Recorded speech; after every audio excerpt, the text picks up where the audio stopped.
In your anger, you killed her.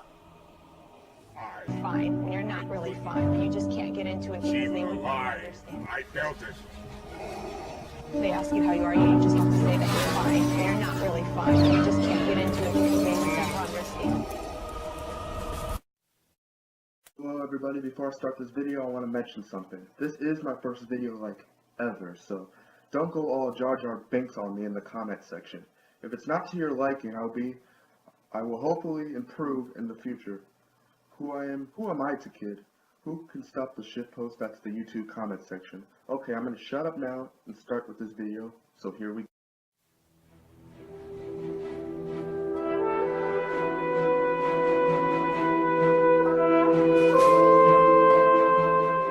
Hello everybody, it's your boy Cornraiser here, but my first video, or at least my first theory video anyways. Alright, getting back on the topic. If you're watching this, you must be familiar with Anakin Skywalker, the Chosen One, who was said to bring balance to the Force, and was respected by his fellow Jedi and peers. Well, most of them. Anyways, he wouldn't hold this title for much longer, as he would be battle a person who was once considered a brother to him.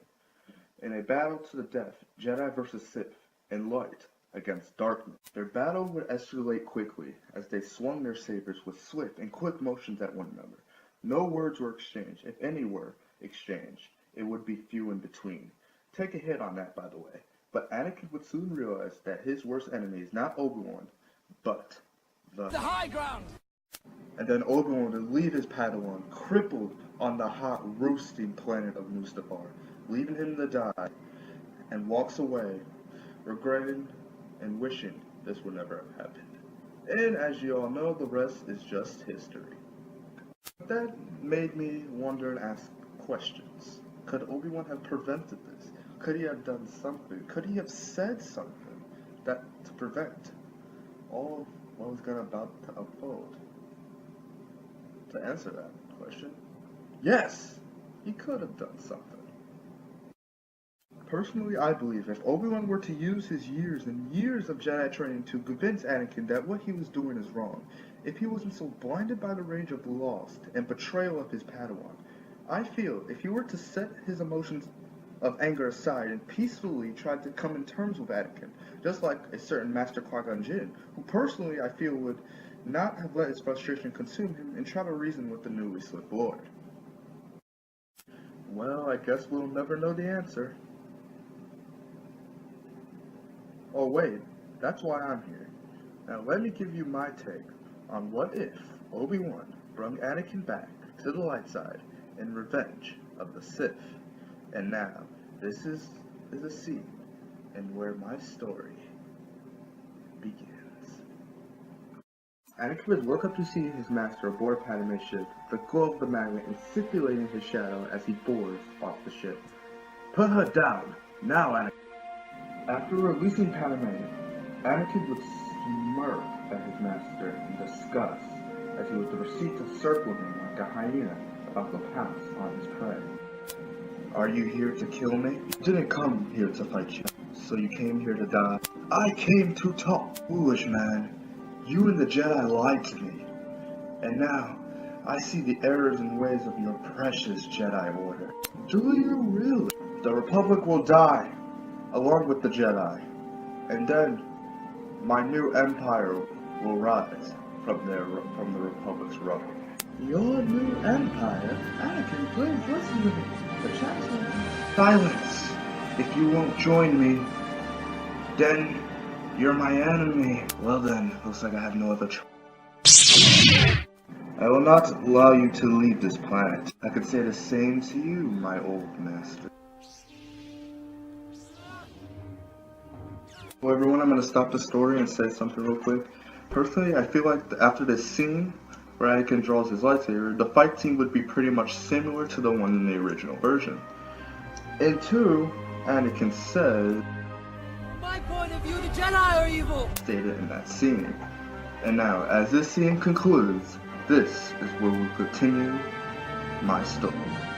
Both Anakin and Obi-Wan would just look at one another, sharing no words between them. Only the lava could be heard flowing through the hot planet Mustafar.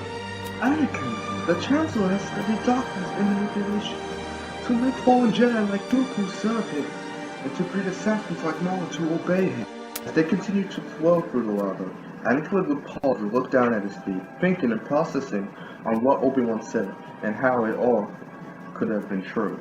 While he was thinking, Obi-Wan would shut off his lightsaber, still keeping it in his hands just in case Anakin were to pull a fast one. Obi-Wan would do this knowing that Anakin was willing to listen and think about what he is saying, due to the fact that if he was completely gone, they would be still fighting at this very moment. As Anakin was still thinking to himself, Obi-Wan would interrupt the silence by saying, Anakin, what caused you to do all this? What could have the Emperor offered to make you betray the Jedi? And what you did at the temple? Anakin would slowly lift his head, a tear starting to stream down his face. Right then and there, he would confess everything to Obi-Wan. His marriage, the dreams of Padme's death, and how he went to the Chancellor for guidance on how to stop people from dying. Anakin, if he is as strong with the dark side, he could easily manipulate your thoughts and fears embedded into his will. And besides, if you were to truly know the secrets of cheating death, do you think Master Yoda would know of such a method with his 800 years of training? Anakin would say nothing. He would just think, if Palpatine knew the power of cheating death, then someone as old and wise as Master Yoda would probably know this also.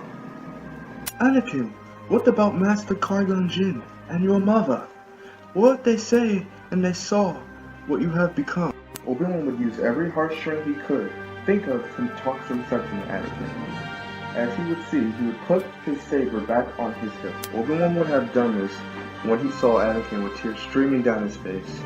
Both of them would realize that Anakin felt remorse. He felt bad for what he did at the temple. He didn't want to do this. He never wanted any of this. He felt bad for betraying Mace Windu and for the slaughtering of the younglings. I don't know what to do, Master. Come back with me, Anakin. Let's grab Padme, find Master Yoda, head to the Chancellor, and let's end the Sith once and for all. A big huge smile would appear on Anakin's face. All he wanted to do was to come back to the Order, his friends, and to his wife that he loves so dearly, and his unborn child. But as they finished it up, they would both realize that the lava were about to come to an end. Meanwhile, Padme would regain consciousness just to look around and see no one. She would think of Anakin and Obi-Wan and how they settled things and their fates. But her worries would be interrupted by a figure coming towards her. The smoke would cover the figure, but the smell of ash would be apparent as the figure keeps coming closer. Her worries would soon dread away as the figure approached. It was Obi-Wan, but he wasn't alone. Another figure would be approaching right behind him. Padme, thinking of who it was, would rush to the figure, but once he appeared, she would stop. But then looking at his eyes, she would see that's the same eyes of the man she fell in love with long ago. Annie, she would say as she rushes to hug the one Sith boy. Anakin was back, baby. Anakin would hug Padme tighter than he ever did before. Still, tears roaming down his face, but this time in tears of joy. Padme, let's go home. Anakin would say this as all three of them were to head back to Padme's ship. Once to the ship, Obi-Wan would put his hands on Anakin's shoulder, smiling joyfully as he said, "You have done well, Anakin. I'm sorry, Master, for, well, everything. I never meant it to be this way. I'm just glad that you came back to your senses. Indeed, it's good to be back." After exchanging their words, both would chuckle as all three of them were to board Padme's ship. Lord Vader, what are you doing? All would turn to see. It was Palpatine standing there. With him were clone troopers on his left and on his right. Palpatine would ask again, Lord Vader, what are you doing? And why is this Jedi still standing before? Anakin would say nothing, until Obi-Wan interrupts the silence by claiming that Anakin is not playing your games anymore. And now, I can finally say, you are under arrest, my lord. The Jedi's arrogance has blinded you, Master Kenobi. Right then and there, Palpatine united his lightsaber, hurling at Obi-Wan. Obi-Wan would react quickly and block his attack. with his mastery of sorcery. Palpatine would suspect this, so switching to the form to Moxie, as seen with Count Dooku, he has broke it, and Obi-Wan has failed, not only once. After all, Palpatine did master all 7 forms. Meanwhile, Anakin would be looking down at his feet, as he did before on the platform. He would think to himself, what if Obi-Wan would lose? He would lose his master, and one of his considered his best friend. But in the other hand, what if Obi-Wan were to win? He would lose a chance at saving Padme from dying. Anakin's thoughts would have been interrupted by the screams of his master echoing throughout his head. He would look to see Obi-Wan's, with his right arm was sliced off his body. Obi-Wan was helpless. All he could do was watch as his arm, that still had his lightsaber, clutched into his hands, sinking and melting into the lava below. Palpatine would send a massive stroke of Force lightning at Obi-Wan, sending him flying into the nearest mountain. Anakin would nod over to Padme to hide somewhere nearby. She would listen and do so. Anakin would walk over to Palpatine as he holds on to his lightsaber that is still on his hilt. Anakin would stare into Palpatine's yellow Sith eyes as he would go on to say that you tricked me, that you lied to me, and that I will defeat you where you stand. You have so much to learn, my young apprentice, but for now, you betrayed me, and now I'll make you feel a pain that you will never forget. Palpatine would wave his hands at the clones. Both would move forward. Anakin would put his hand on his saber, still leaving it on his hilt, waiting for them to make the first move. But they would just walk by him. Anakin would look at the Emperor in confusion, thinking this was still part of his plan. Anakin would look closely at the clones, still here looking, but then both clones went behind a rock. Then they would come back out holding someone. It was Padme. Anakin would rush for his saber, about to attack the clone. There will be no need for that. Afraid of what Palpatine might order the clones to do, he would listen and put his lightsaber back on his hilt. He could only watch as Padme tries to fight her grip from the clones. The clones would have to subdue her and knock her out, rendering her unconscious. Lord Vader, it seems you're having trouble unlocking the dark side.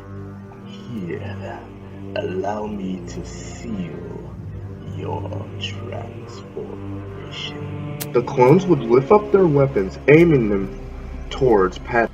At this moment, Anakin would snap. Both of the clones, before they can even shoot Padme, would be lit on fire. Their screams were silent as their bones would crush, turning them, but nothing, into I will do the same to you, Emperor. In a flash, Anakin would charge at the Emperor, with the Emperor blocking the saber as it was inches from his head. Both would engage in a duel of blue and red flashes, emulating throughout Mustafar. Hello everybody, thank you for watching to the end of the video. I hope you leave a like and a comment, tell me what you want to see for my next series. And if you want a part 2, because I do got a part 2 planned in mind. I just want to see if you guys like this one, of course. Also write down some feedback if you don't mind, because this is my first one. And I just want to make sure this is interesting to you guys. And if you guys actually like the voiceover series, because I want to try something a little bit new, but some people might just not like the voiceover theory, which is fine. I can just do the narrating theories, like the ones without the voices. But just tell me what you guys think, because it's hard for a black guy to sound like a young white boy. It's hard for me at least. So just let me know. And I hope you, like I said, I hope you leave a like, comment, and subscribe. And remember, us clones always follow orders.